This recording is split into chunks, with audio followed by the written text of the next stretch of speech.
All right, we're here with Benko in your office, and you were working on the Mouse 2.0 project. Tell us a little bit about that. Why did we start that, and what was the idea behind it? Sure. So we started the Mouse 2.0 project, and here you can see a couple of prototypes behind me on the table.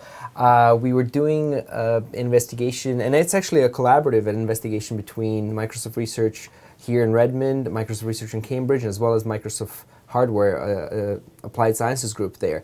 Really, we started with the simple idea of how do we bring some of the amazing touch-based gestural interactions currently available in a lot of different devices and bring them to the existing input device, one of the core input devices on the desktop, which is the mouse. The mouse has been very much explored in the last 30 years, and it's been, a huge success. But some of the, it's great for precise interactions, great for pointing, great for, several button clicks, but it hasn't really, the big core functionality of the mouse has not been changed in a long time. So we really wanted to make sure that we bring something new and interesting and gestural way of interacting with content on your screen directly through your mouse. So there's been a lot of changes over the years with mice, but just no big, huge paradigm shift.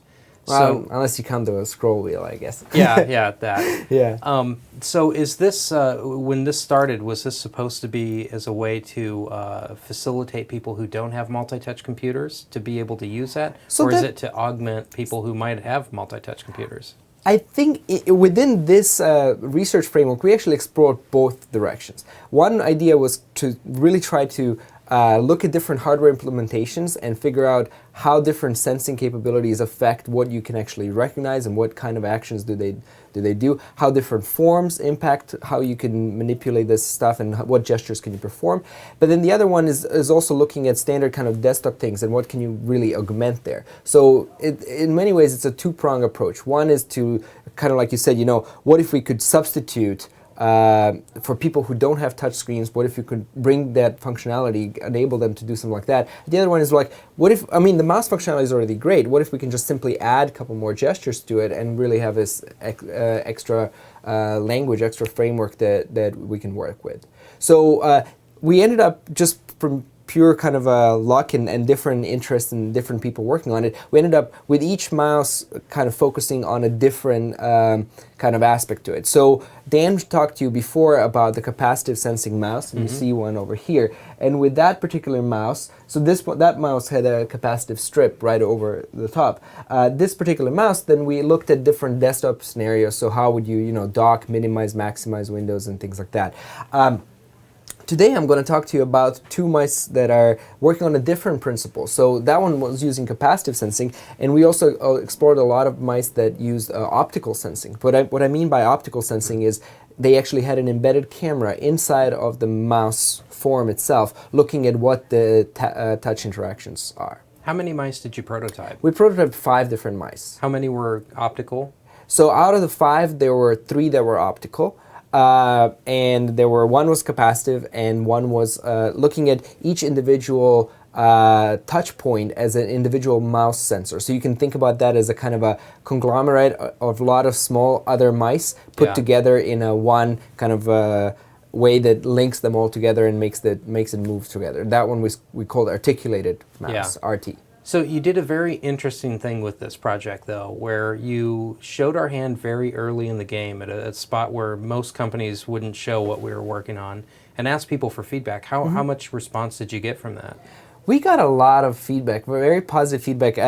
It's interesting how showing multiple prototypes at the same time ends up soliciting a lot of very different prototypes. Very different prototypes, very different applications, because with each one we showcased a particular kind of application style. Not that each one was only good for that particular application, but each one kind of had its own flavor of what we were exploring in that thing. So we got a lot of feedback from that. We got a lot of, Artie, for example, we were just talking about this articulated one. We showed it with a high precision kind of CAD-like application, and it was interesting to hear all the feedback there. And a lot of people commented on the feasibility of whether it was feasible to use optical things, kind of cameras inside, whether it was not. A lot of people speculated about how well and how far along these things are, but really for this particular project, it was really just a research effort at this point of time. And so you mentioned some functional things like minimizing windows and things like that. How much of this project was looking at the hardware, and how much was looking at actually using it and maybe gestures and other types of things that you would use with the mouse? Initially, this project was driven by the idea of bringing touch and gestures to the mouse. So it was kind of hardware centric. I mean, we really went with a broad approach of let's kind of do an exhaustive search, if you will. Like, let's think about all these different possible sensing mechanisms. Let's kind of prototype them. Let's see how the forms. You can see that the forms are drastically different. I mean, this, for example, we call it FTIR mouse, and the form is this nice curved form, so your hand kind of rests this way. Then you have the orb mouse here, which ends up looking like a bubble. People actually commented that this one.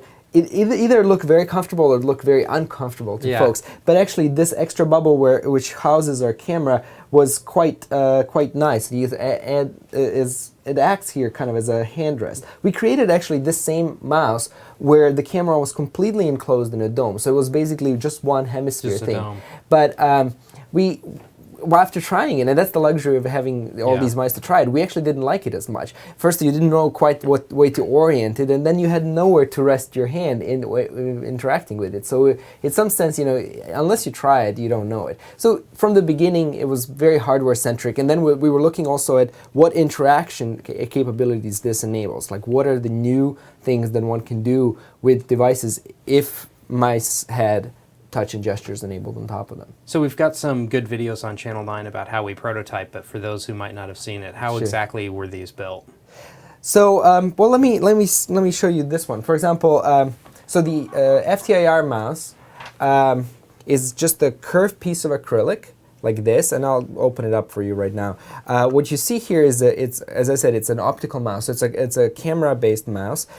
It also is a regular standard optical mouse in a standard sense of a word. All of these prototypes are real mice. When I move this around, I actually move my mouse cursor on the screen. Yeah. That's because all of them end up having a little mouse sensor embedded on the bottom. There's a traditional laser. Right, traditional laser mouse, exactly. And all of them have a particular button. This is an early prototype, but we actually eventually mounted 2 buttons here so you can actually click on each side.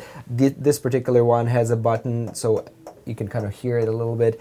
The whole dome moves. Right. One of the beauties of having a touch-sensitive mouse is that you can actually determine which finger you use so you can actually use the knowledge about the sensor and what's happening on top of the mouse to infer, which click it was. So underneath. You could have a 5-button mouse. You can have a 5-button fingers. Right. Yeah. I mean, there's obviously issues like, do you want to lift the fingers up? Do you not? But you could. I mean, your vocabulary of possible actions goes up. And right now, what do you use for a right mouse click on that? So for this one, we use the standard thing of lifting up and you select. You click down. Okay, cool. Yeah. So as long as you don't have kind of your index finger down, you can also infer, actually what you're seeing here in this window here, you can actually see my hand as it's being operated by the mouse, right? Yeah. So you can actually infer both whether I'm left-handed or right-handed. You can see, what's happening here. And so you could actually adapt the functionality of the mouse completely based on what you're seeing. So the mouse can look ambidextrous, but actually be fully customized to a left-hander or a right-handed person. And the cable hanging off of the one in your hands has a FireWire connector, which I have never seen on a mouse before, so explain that. Keep in mind that this is an optical camera-based mouse, so most of the cables that you see coming out of our mice are not actually mouse cables. Easier to prototype. They are actually camera cables. Yeah. Right, so the mouse is actually a wireless mouse.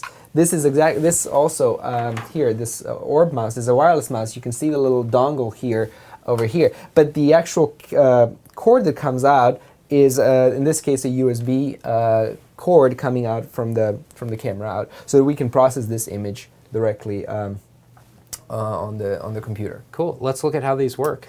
Sure. So let's take a look at this particular one. So what you're seeing here is the view from the inside of the mouse, and how this mouse particularly works is as follows. If you look at this open version, really it's a camera that looks directly onto this half silvered, well, not half silver, but a quarter of a silvered ball. So it acts like a spherical mirror. Really, what that allows you is to look inside of the whole dome and image everything that happens in there. So let me show you how this works. If I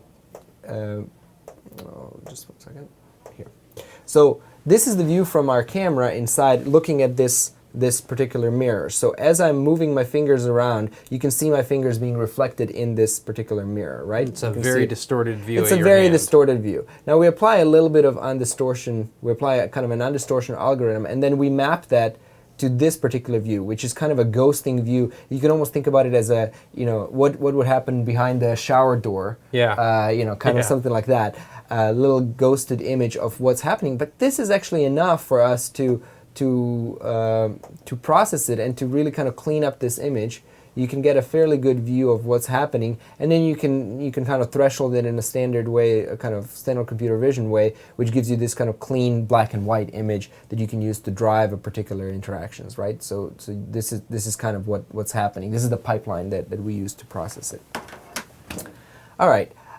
So this is how Orb Mouse in particular works. Now what we did is, with Orb Mouse, I was really interested in exploring how many simultaneous degrees of freedom can you do. This Orb Mouse, from all of our prototypes, actually has the largest sensing area. So it's the mouse that pretty much, however you grip the mouse, you're actually grabbing almost the entire surface of the mouse, and almost the entire surface of the mouse is touch sensitive. So one of the things that I explored with Orb Mouse is how do you actually control many degrees of freedom simultaneously in a mouse. So what better way to do that than to do a little game where you usually, in many kind of first-person shooter games, you always need to control a million different things. You need to control where you're looking, how fast you're going, are you strafing, are you shooting, are you changing weapons, are you jumping, there's various degrees of freedom. And what's the usual way of doing that? Well, on the PC, usually what you do is you map a lot of controls on your keyboard, and you drive kind of where you're looking at and maybe some shooting with a mouse. Yeah. But basically, most of the functionality you're actually mapping, it's a keyboard and mouse. It's a bimanual process, and what controls it. So what I did in this particular example is I created a game mod where you can drive all relevant, all core aspects of the game directly from your mouse. So no keyboard needed type of experience. So let me show you.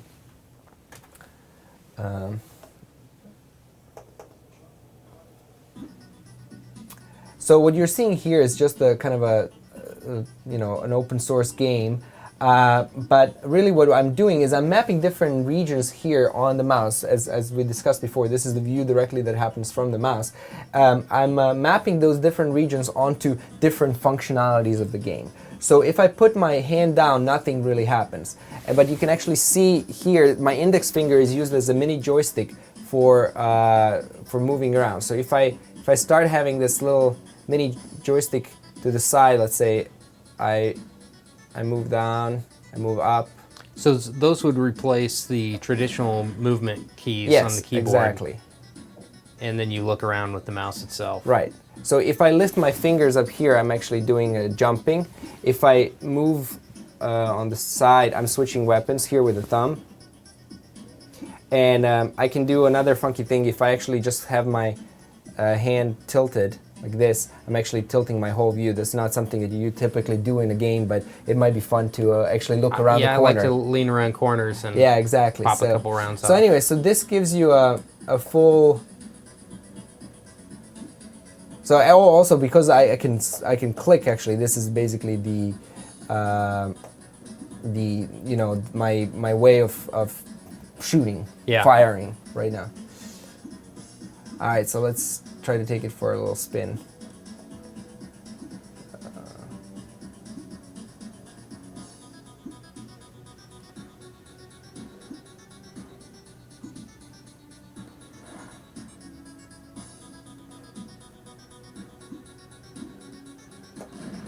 It's actually a little bit more tricky than I remember it being.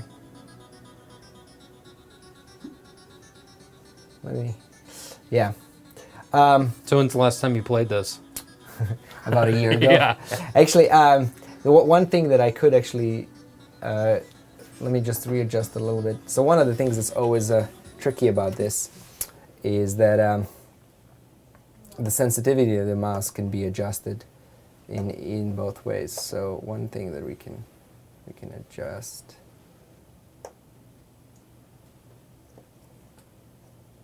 Yeah. So I noticed when we walked in, you were using those mice. Which one? You were using. Looked like you were using the capacitive. Mm-hmm. What do you normally use for mice throughout the day? Well, it kind of depends. When we were developing this, you kind of you try to use certain things for certain features. So You gotta right dog now, food it. yeah, exactly. So these are hardware prototypes, so they're Yeah. not a full-fledged products. I can't claim that they're completely surpassing some of the standards of reliability Yeah. and things like that for the But if you regular don't ones. use it every day, But if you're you not don't gonna use it, you know. don't actually know. So Yeah. what I tend to do is every depending on what I'm working on, I tend to kind of make sure that I'm actually using it throughout the day. The capacitive ones, it does have a little bit more functionality that we prototype that actually integrates with the desktop itself. So kind of like scrolling and moving around and things like that. So therefore, that one is actually a little bit easier to use within your kind of day-to-day interactions. The Orb mouse and the FTIR mouse, we haven't actually prototyped any of the kind of the finer grain core functionality, like scrolling, which is really critical for me. So there's nothing really there that prevents us from doing it. It's just that it was not a focus of that particular, and that ends up being also how it translates into the everyday use. Yeah. So we wanted to see the curved one, which you have a short cord on it right now. So we're kind of hunched down by the back of your computer. But let's see how this one works here. Sure. So so this one we called an FTIR mouse, or frustrated total internal reflection. Really, the way it works is there's a set of infrared LEDs over here, which gets pumped, which produce light, infrared light, that gets pumped into this curved acrylic surface. So really what the surface acts as a kind of a guide, like a light guide that basically bounces this light all the way at the end and bounces it back. But when you put your finger on top of the surface, you're actually changing the angle that the light is bouncing inside. And what happens is the light, instead of just being bouncing around, it actually goes through the surface and gets imaged by the camera. So basically escapes the surface. So when you look up here, this is the view from the camera inside. When you actually put a finger down on the surface, you have this very bright spot, and that is this kind of light directly shining out. So that gives you a very nice kind of signal to noise ratio, and it's easy to disambiguate between the fingers that are touching and the fingers that are just above. Very nice. So, what are your favorite things about these two mice? And what are the things that are drawbacks to them? So given that they are, both of these are made on a camera-based technology, they are, in many ways, they're the most versatile mice that we have. With that, so that gives you a capability of doing kind of almost any imaginable interaction that you could prototype with a capacitive mouse or anything like that, you could also do on these optical ones, because the resolution of a sensor, and the amount of the sensing information that you have is much, much higher than what you have with a capacitive. For example, with this one, you could prototype interactions that happen here in midair, right above the mouse. The mouse can actually, you can see my fingers above it. Now, it's not something that we tend to do, but if you wanted to do kind of in-air gestures, that would be perfectly fine. There's all sorts of other different aspects. Like with an Orb mouse, you can definitely sense the whole hand, basically everything from your palm to all the individual digits, all the individual fingers. Now with that comes a lot of responsibility, because you have this very, very sensitive sensor, which can create a lot of noise if you're trying to track and interact with some stuff. So everything is good for some stuff and probably not as great for some other stuff, as my colleague Ken Hinckley would like to say. So I feel like the trick here is how you actually map it to a correct use, not necessarily what you do. And I think with all of them, we've managed to actually come up with some interesting nuggets of these applications that highlight some of their best potential. Well, very cool. Thanks for showing us these. Sure. Yeah. It was great talking to you.